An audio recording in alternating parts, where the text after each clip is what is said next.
Hello, if you are watching this, you might want to know how Shear tool work in Blender. Well then, let me show you how to use Shear tool and make your modeling process easier. Let's jump into Blender. First of all, as always, let's just find an object that looks similar to a pipe-based model, and that is a cylinder object. After that, adjust the size of the object along the Z-axis as desired.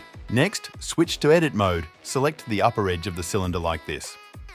Then, click on the Shear tool on the left toolbar and drag the green button downwards. While holding it down simultaneously, press numpad 1 on the keyboard to create a parallel inclination.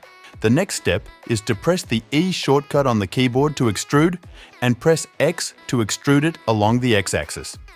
To make the end of pipe flat as before, press S on the keyboard, then X and 0.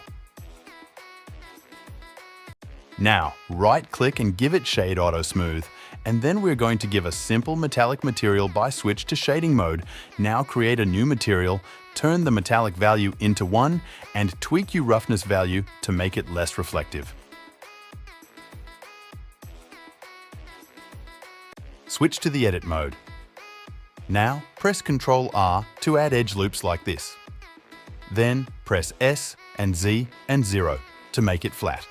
Repeat the process to the upper part of the pipe by press Ctrl R, left-click to confirm, then press S and X and 0, enter.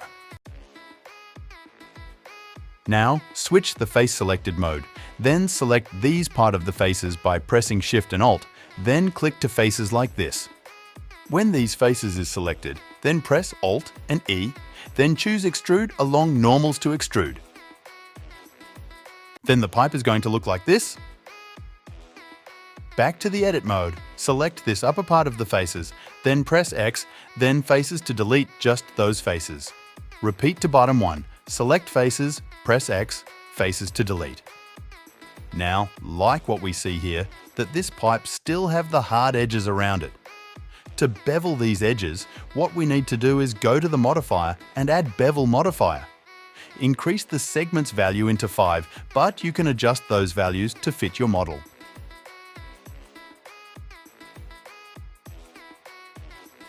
Now, as a little bit bonus for you, I'm going to give it some texture map to make it more realism with simple nodes. Select BSDF shader, then press Ctrl T to create connected nodes like this. In the Texture Coordinates node, change to Connect Generated to the Vector Input from Mapping node like this. Now, on the image texture, open your texture map that you have. Now, in the Image Texture node, change the Flat option into Box to make texture fill the model like this. To adjust the texture color, add a color ramp node between Image Texture and Principled BSDF. Then, adjust the black and white colors to increase brightness.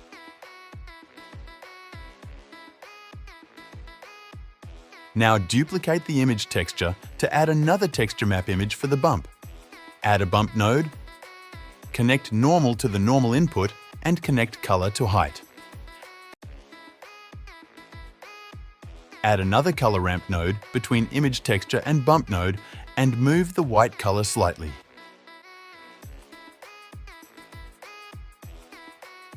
Then decrease the strength and distance value of bump till something like this.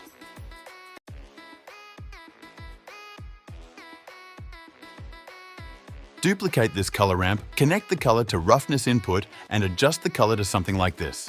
This will make your material looks more realistic. You just need to play with the black and white colors. When it's done, then go the world settings and add an environment texture that you have. Now back to layout and switch to render view to see the final results so far. Finally, in the render settings, turn on ambient occlusion, bloom, and screen space reflections. That is for today's video. Like and follow for more videos.